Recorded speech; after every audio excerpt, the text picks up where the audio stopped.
Il titolo che ho scelto per questa esposizione è Container, perché comunque dovevo pensare a questo spazio e allestirlo. Mi dava l'idea di un contenitore. Ho pensato al container come luogo della mia memoria.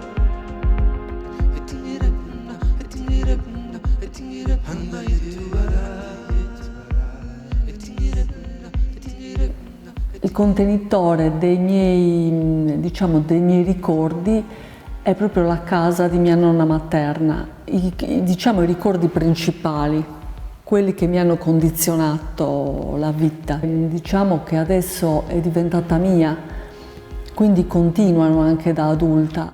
Ho voluto mettere i rami secchi perché sono le mancanze, le cose che non ho vissuto, i sensi di colpa, le privazioni.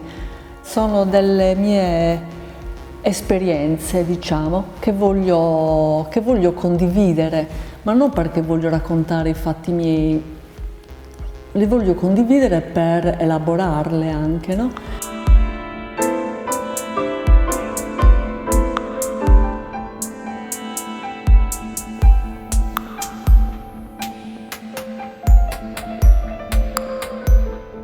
Quando ero più piccola, che quando andavo in paese, parlavano del cassetto come il locculo.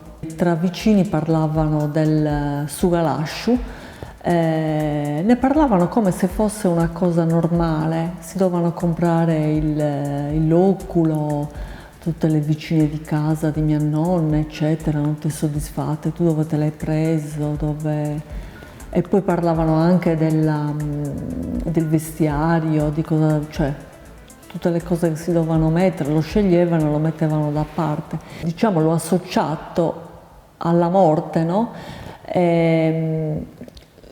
Tutte le cose che ho messo all'interno del cassetto sono dei momenti morti che io sto,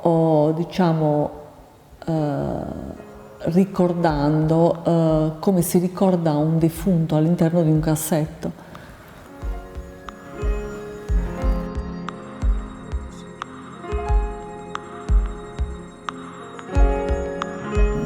Ho usato per dire le planimetrie catastali della casa, perché le planimetrie catastali tu stai accatastando, cioè stai registrando una situazione, uno stato di fatto così com'è, con delle destinazioni d'uso ben precise.